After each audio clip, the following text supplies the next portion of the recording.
Dapat duha. Dapat to. Ay, mapamigil na ako. Ay, ganyan. Yung ako na isa. Yes! Anak nunod! Sorry! Sorry! Lola, magpilagda ka mamana. Anak nunod, yari kami dyan, oh! Yo, yo, yo! Ang saya ng mga tropa. Bago ang lahat, simulan natin kung paano natin nahuli ang mga malalaking isdang yan. Madaling araw nga pala ito mga idol. At 5 kami dito. Ang plano namin dito ay iikutin namin yung isla ng Bangog kasi unas na, tapos walang kasulog-sulog or walang agos. Nakaprepare na nga kami ng gamit dito at kami palusong na. Kaya dive safe sa amin.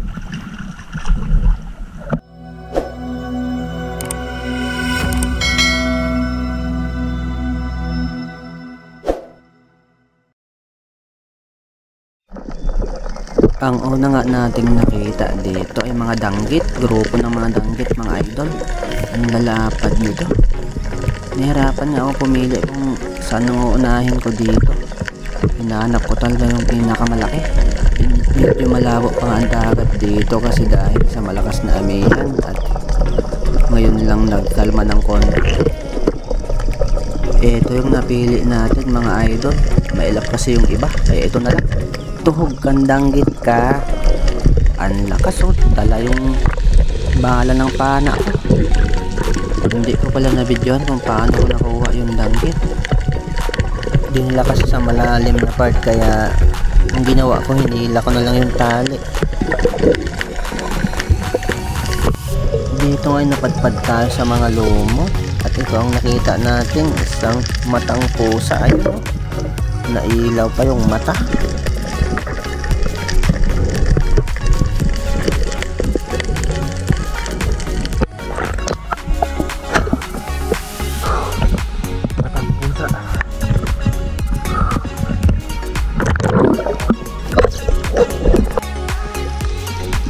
May kalabuan pa talaga ang dagat mga idol, kaya tsaga-tsaga na lang tayo dito.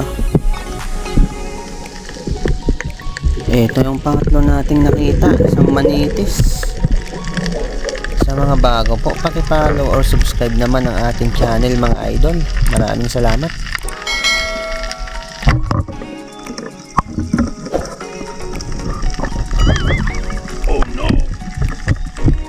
Nakuha din natin yan kasi may tama na siya, kaya nanghina na rin.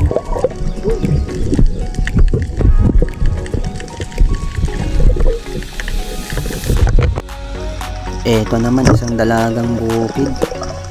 Di natin tinamaan. Pumunta na sa malalim na part, kaya di na natin sinundan.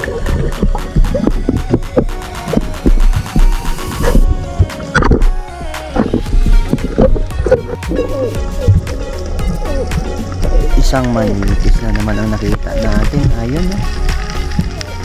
Kaya yari kang manitis ka. Mahal ang kilo ng isdan to dito sa amin. Nasa 250. Kaya pag nakakahuli ako ng mga ganito, iniipon ko para pag 1 kilo na binibenta ko na.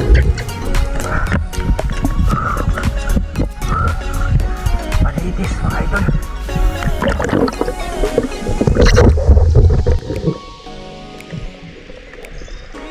Isang manitis ulit ang nakita natin dito.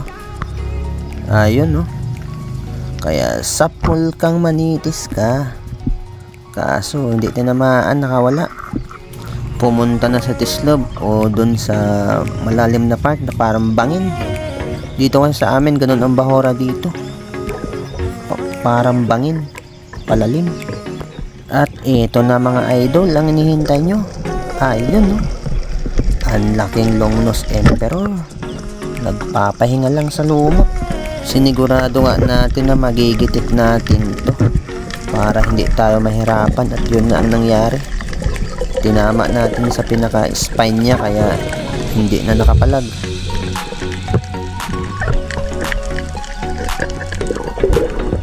Tukso! Dipit!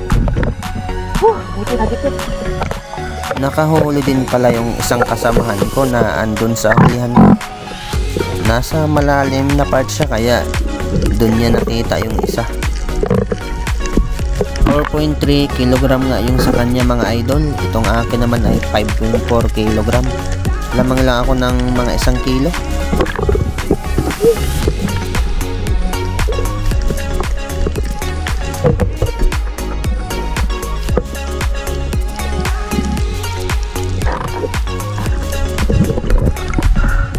Laki mga idol. Malampas na mga 2 kilo.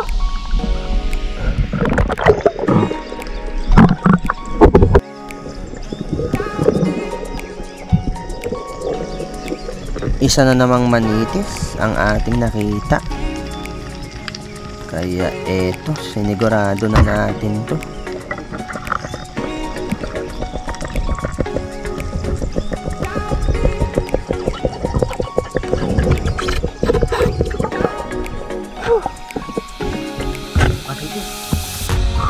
Okay, hanap ulit tayo.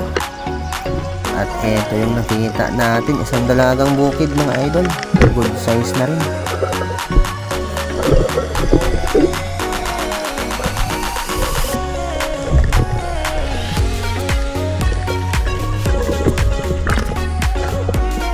Dalagang bukid.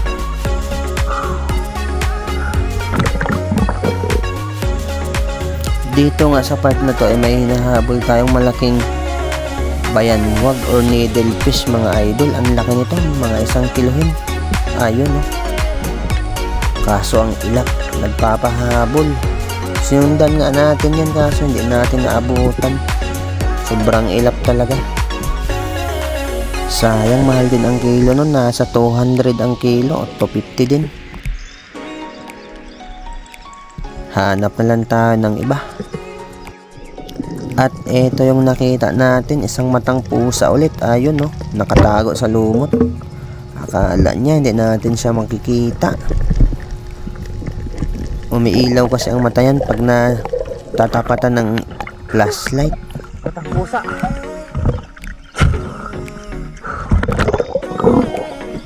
Pabalik na nga kami at dito na kami sa mababaw na part. At ito yung nakita natin, isang tabugok or orange octopus.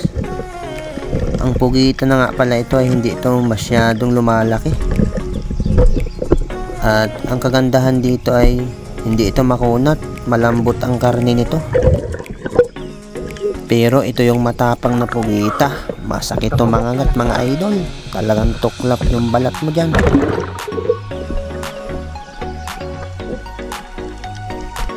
Dito nga may nakita tayong pusit. Tuhog kang pusit ka. Nakailag mga idol.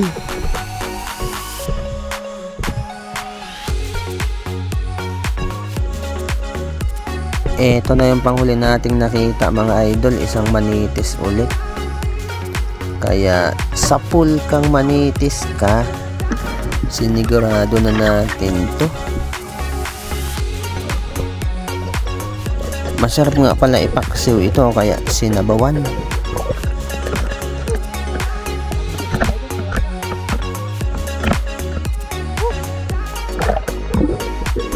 At eto na nga, nasa Pampang na kami. Ayun no. Yung hawak ni Kasigima Lourdes sa akin yun. At ito yung huli niya. Yung isa. Magaganda din ang tama ng mga kasamahan ko. Yung dalawa kong kasama dyan, may tig-isa silang bagulan. At yun no, may mga pugita pa sila. Ito na yung huli natin mga idol. Ano, ang lapad ng danggit. Mga 4 na guhit na rin yan. At ito yung dugso natin or longnose emperor. Ayun no, 5.4 kilogram. Nakasit na yan sa zero.